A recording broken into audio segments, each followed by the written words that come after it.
ಎಲ್ಲರಿಗೂ ನಮಸ್ಕಾರ ಸ್ನೇಹಿತರೆ. ಇವತ್ತಿನ ಈ ಪುಟ್ಟ ವಿಡಿಯೋ ಕಾರ್ಯಕ್ರಮದಲ್ಲಿ ನಮ್ಮ ಭಾರತದ ಮುಂದಿನ ಹವಾಮಾನ ಸ್ಥಿತಿಗತಿಯ ಕುರಿತು ನಾನು ಮಾತನಾಡ್ತೀನಿ. ಕಾರ್ಯಕ್ರಮ ಇಷ್ಟ ಆದರೆ ಶೇರ್ ಮಾಡಿ, ಲೈಕ್ ಮಾಡಿ, ಹಾಗೆ ಕಮೆಂಟ್ಸ್ ಮಾಡಿ. ಸ್ನೇಹಿತರೆ, ಇಡೀ ಕರ್ನಾಟಕ ರಾಜ್ಯಾದ್ಯಂತ ಸಾವಿರಾರು ಜನ ನನ್ನ ಕಾರ್ಯಕ್ರಮವನ್ನು ವೀಕ್ಷಿಸ್ತಾ ಇದ್ದೀರಾ. ಅದರಲ್ಲೂ ವಿಶೇಷವಾಗಿ ಹಳ್ಳಿ ರೈತರು, ಕೃಷಿಕರು ನನ್ನ ಕಾರ್ಯಕ್ರಮವನ್ನು ನೀವು ನೋಡ್ತಾ ಇದ್ದಾರೆ. ನಿಮ್ಮೆಲ್ಲರಿಗೂ ನಾನು ಚಿರಋಣಿಯಾಗಿರ್ತೀನಿ. ಹಾಗೆ ನಿಮ್ಮೆಲ್ಲರಿಗೂ ಮತ್ತೊಮ್ಮೆ ಹೃದಯಪೂರ್ವಕ ಧನ್ಯವಾದಗಳು. ಸ್ನೇಹಿತರೆ, ಸದ್ಯಕ್ಕೆ ಭಾರತದ ಒಂದು ಹವಾಮಾನ ಸ್ಥಿತಿಗತಿಯ ಬಗ್ಗೆ ನಾವು ನೋಡಿದಾಗ ಭಾರತದ ಎರಡೂ ವಲಯಗಳಲ್ಲೂ, ಅಂದರೆ ಭಾರತದ ಪಶ್ಚಿಮ ಹಾಗೂ ಪೂರ್ವ ಎರಡೂ ವಲಯಗಳಲ್ಲೂ ಕೂಡ ಮುಂಗಾರು ಮಾರುತಗಳು ಆ್ಯಕ್ಟಿವ್ ಆದಂತೆ ಕಾಣ್ತಾ ಇದೆ, ಸಕ್ರಿಯ ಆಗಿರುವಂತೆ ಕಾಣ್ತಿದೆ. ಆ ಹಿನ್ನೆಲೆಯನ್ನು ನೋಡೋದಾದರೆ ಮುಂದಿನ ಒಂದು 3-4 ದಿನಗಳ ಕಾಲ ಭಾರತ ಪಶ್ಚಿಮ ಕರಾವಳಿ ಹಾಗೆ ಪೂರ್ವೋತ್ತರ ಭಾಗಕ್ಕೆ ಒಳಗೊಂಡಂತೆ ವ್ಯಾಪಕವಾಗಿ ಮಳೆ ಆಗ್ತಕ್ಕಂಥ ಸಾಧ್ಯತೆಗಳಿದೆ. ಹಾಗೆ ಉತ್ತರ ಭಾರತದಲ್ಲೂ ಕೂಡ ವ್ಯಾಪಕವಾಗಿ ಮಳೆ ಆಗ್ತಕ್ಕಂಥ ಲಕ್ಷಣಗಳು ಗೋಚರ ಆಗ್ತಿದೆ ಸ್ನೇಹಿತರೆ. ಹಾಗೆ ಭಾರತ ಪಶ್ಚಿಮ ಹಾಗೂ ದಕ್ಷಿಣ ಭಾಗವನ್ನು ನೋಡೋದಾದರೆ ಮಹಾರಾಷ್ಟ್ರದ ಸಾಂಗ್ಲಿ, ಸತಾರ, ಕೊಲ್ಹಾಪುರ ಈ ಭಾಗದಲ್ಲಿ ಸಾಧಾರಣ ಪ್ರಮಾಣದಲ್ಲಿ ಮಳೆ ಆಗ್ಬೋದು. ಹಾಗೆ ನಮ್ಮ ಕರ್ನಾಟಕದ ಕರಾವಳಿ, ಕೇರಳದ ಕರಾವಳಿ ಈ ಭಾಗದಲ್ಲಿ, ಅಂದರೆ ಘಟ್ಟ ಪ್ರದೇಶಕ್ಕೆ ಹೊಂದಿದ್ದು ಕೂಡ ಮಳೆ ಆಗ್ತಕ್ಕಂಥ ಸಾಧ್ಯತೆಗಳು ಕಂಡುಬರ್ತಿದೆ. ಲಕ್ಷದ್ವೀಪಕ್ಕೆ ಹೊಂದಿದ್ದು ಕೂಡ ಮಳೆ ಆಗ್ತಕ್ಕಂಥ ಸಾಧ್ಯತೆಗಳು ಕಂಡುಬರ್ತಿದೆ. ಆದರೆ ತಮಿಳುನಾಡು, ಆಂಧ್ರ ಪ್ರದೇಶದ ರಾಯಲಸೀಮಾ ಈ ಭಾಗದಲ್ಲಿ ಮಳೆಯ ಪ್ರಮಾಣದಲ್ಲಿ ಸ್ವಲ್ಪ ಇಳಿಮುಖ ಆಗ್ಬೋದು. ಹಾಗೆ ನಮ್ಮ ಕರ್ನಾಟಕದ ರಾಜಧಾನಿ ಬೆಂಗಳೂರು ನಗರ ಸುತ್ತಮುತ್ತ ಕೂಡ ಮುಂದಿನ ದಿನಗಳಲ್ಲಿ ಸ್ವಲ್ಪ ಮಳೆಯ ಪ್ರಮಾಣದಲ್ಲಿ ಇಳಿಮುಖ ಆಗ್ತಕ್ಕಂಥ ಸಾಧ್ಯತೆಗಳು ಕಂಡುಬರ್ತಿದೆ. ಹಾಗೆ ದಕ್ಷಿಣ ನಾಡು ಭಾಗ ಆಗಿರ್ಬೋದು, ಮಧ್ಯ ಕರ್ನಾಟಕ ಆಗಿರ್ಬೋದು, ಕಲ್ಯಾಣ ಕರ್ನಾಟಕ ಈ ಭಾಗದಲ್ಲೂ ಕೂಡ ಮುಂದಿನ ದಿನಗಳಲ್ಲಿ ಸ್ವಲ್ಪ ಪ್ರಮಾಣದಲ್ಲಿ ಮಳೆಯ ಇಳಿಮುಖ ಆಗ್ತಕ್ಕಂಥ ಸಾಧ್ಯತೆಗಳು ಕಂಡುಬರ್ತಿದೆ.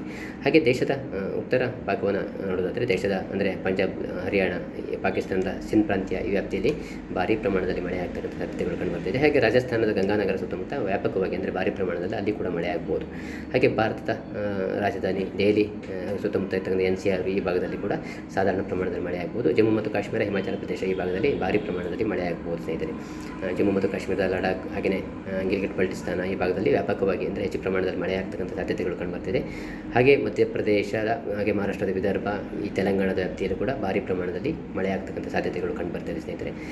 ಬಂಗಾಳಕೊಲ್ಲಿಯ ಉತ್ತರ ಭಾಗದಲ್ಲಿ ಒಂದು ಲೋ ಪ್ರೆಷರ್ ಎದುರಾಗಿದೆ, ಅಂದರೆ ಚೈನಾದಲ್ಲಿ ಉಂಟಾದಂಥ ಒಂದು ಚಂಡಮಾರುತ, ಅದರ ಒಂದು ಪ್ರಭಾವದಿಂದ ಟೈಫೋನ್ ಅಂತ ಹೇಳ್ತಾರೆ ಅದಕ್ಕೆ. ನಾವು ಭಾರತದಲ್ಲಿ ಸೈಕ್ಲೋನ್ ಅಂತ ಹೇಳ್ತೀವಿ, ಹಾಗೆ ಚೈನಾದಲ್ಲಿ ನಾವು ಸೈಕ್ಲೋನ್ ಅಂತ ಹೇಳೋದಿಲ್ಲ, ಅದು ಟೈಫೋನ್ ಅಂತ ಹೇಳ್ತಾರೆ.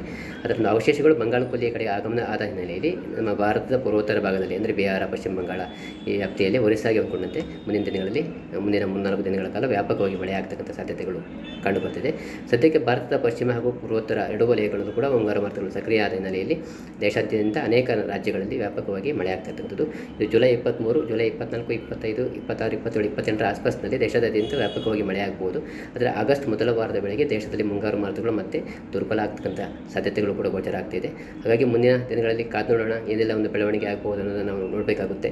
ಹಾಗೆ ಒಟ್ಟಾರೆಯಾಗಿ ದೇಶದ ಈ ವರ್ಷದ ಒಂದು ಮುಂಗಾರು ಈಗಾಗಲೇ ಮಧ್ಯಾವಧಿಯನ್ನು ತಲುಪ್ತಾ ಇರ್ತಕ್ಕಂಥದ್ದು. ಯಾಕೆಂದರೆ ಜುಲೈ 23, ಸೆಪ್ಟೆಂಬರ್ ನಾವು ಲೆಕ್ಕವನ್ನು ತೆಗೆದುಕೊಂಡ್ರೆ ಸೆಪ್ಟೆಂಬರ್ ಅಂತ್ಯದ ವೇಳೆಗೆ ಮುಂಗಾರು ಮಾರುತಗಳು ಸ್ವಲ್ಪ ದುರ್ಬಲ ಆಗ್ತಾ ಸಾಗುತ್ತೆ. ಅಕ್ಟೋಬರ್ ಮೊದಲ ವಾರದ ವೇಳೆಗೆ ಮುಂಗಾರು ಮಾರುತಗಳು ಹಿಂಗಾರು ಮಾರುತಗಳಿಗೆ ಕನ್ವರ್ಟ್ ಆಗುತ್ತೆ.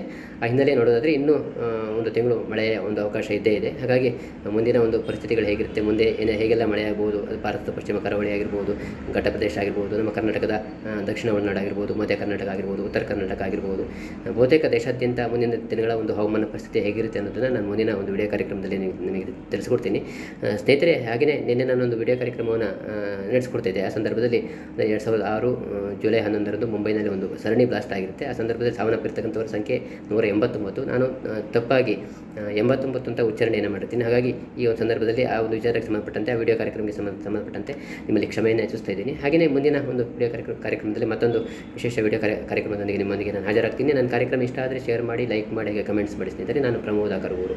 ನಮಸ್ಕಾರ ವೀಕ್ಷಕರೇ, ಧನ್ಯವಾದಗಳು.